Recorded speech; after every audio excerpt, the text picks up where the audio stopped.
Welcome back. I just want to do a quick video for you guys comparing and contrasting the original Roland Special and the new Chambers Custom Light Fighter. I've had a few questions, how does one compare to the other? And I think just doing this kind of like tabletop compare and contrast is a good way to kind of show you guys like the key differences. So first things first, let's put these guys on the scale. So Glock 19 KKM comp, X300 Ultra A model, not B model, so that's the first difference between these two guns. And then secondly, the Glock 19 flush fitting mag is only going to hold 15 rounds, whereas the new Light Fighter magazine holds 17. So a little bit different, but this is like pretty close, apples to apples. So this pistol weighs 2 pounds, 5.7 ounces. So that's loaded with a full 15 round magazine of 124 grain hollow point ammunition. Okay. Now let's look at the Light Fighter with its 17 round mag and X300 B model. I'll do that. We got 3 pounds, 3.8 ounces. So not an insignificant difference in weight.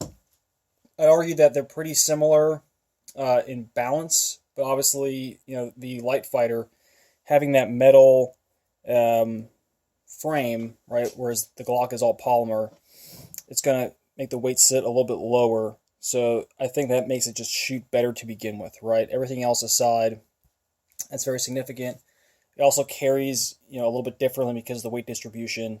There's more weight, like below the belt on this gun than there is on the Glock. The Glock is actually pretty well balanced weight wise because the frame doesn't weigh anything, but you put 15 rounds in the gun, you got a little more weight down there. The second thing that it's not really shooting related, but more just design related, is that these guns are almost identical in size. So let's get the scale out of the way here. Talk about dimensions. So there's our Roland. Okay, and let's lay these over.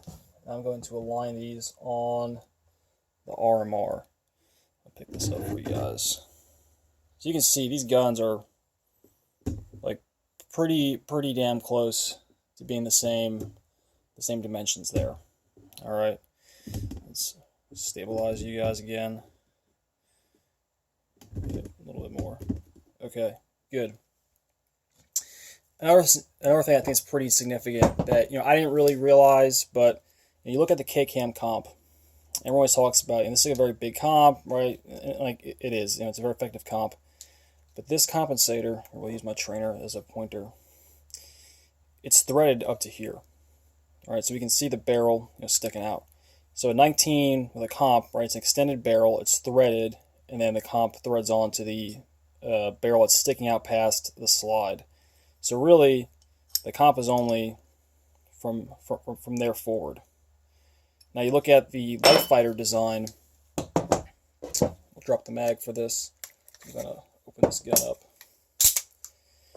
All of the threading is underneath the slide. So it looks like the port, the compensator on the Light Fighter is smaller than on the KKM comp.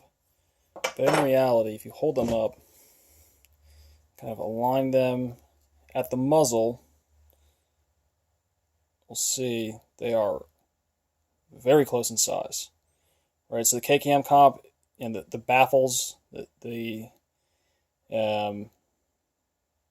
volume that's in there is a little bit bigger, right? And there's like a fraction of an inch. But I think this is actually a really good compensator design. And one thing that this is doing differently, as far as design, is that it's cut at an angle. Right? It's not straight up and down. And I think that cut is a very significant benefit as far as actually negating muzzle rise. So I recently shot a very high-end popular carry optics gun. It's like a 3-pound pistol. Right after shooting my Light Fighter, and I was very impressed with how well the gun returned to zero. Right, tracked straight up and down. but it was nowhere near as flat shooting as the Light Fighter, which is a much lighter gun. As far as differences in use, so obviously, this trigger, it's a Glock trigger, right? It's always going to be that way. It's never going to be as good as a 2011 or 1911 trigger. So that's pretty significant, right? That's like the big user interface part. The Glock 19 with KKM comp, right? The Roland Special, it still shoots very, very flat. It's still a very excellent shooting handgun, but you can't defeat the advantages that a properly built 2011 with good spring rates and barrel fit have. The other thing is going to be mechanical accuracy. I'd say the majority of us, we can't outshoot the accuracy of this pistol, but the Chambers gun is much, much more accurate. Another thing I've noticed between these two pistols, just kind of like KKM Glocks in general, are that the KKM Glock barrels, the 9mm, they strongly prefer 124 grain. Like, maybe that's just me, maybe I'm weird, but I've always had much, much better accuracy shooting 124 grain out of them, whereas with my Chambers guns, those cart barrels are pretty much ammunition agnostic. They don't care whether it's 115 grain Lawman, 147 grain HST, 124 grain Gold Dot. They shoot them all equally well. And I think that's kind of a big deal, especially for us now. And you guys are out there living in this ammunition crisis, and you're not getting ammunition issued to you that's standardized. So something unique there.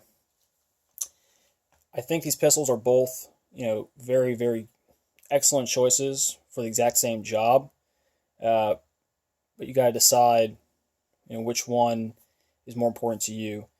If weight is at a premium, obviously you want to roll with this. But the performance is just supremely different on a Light Fighter versus a Roland.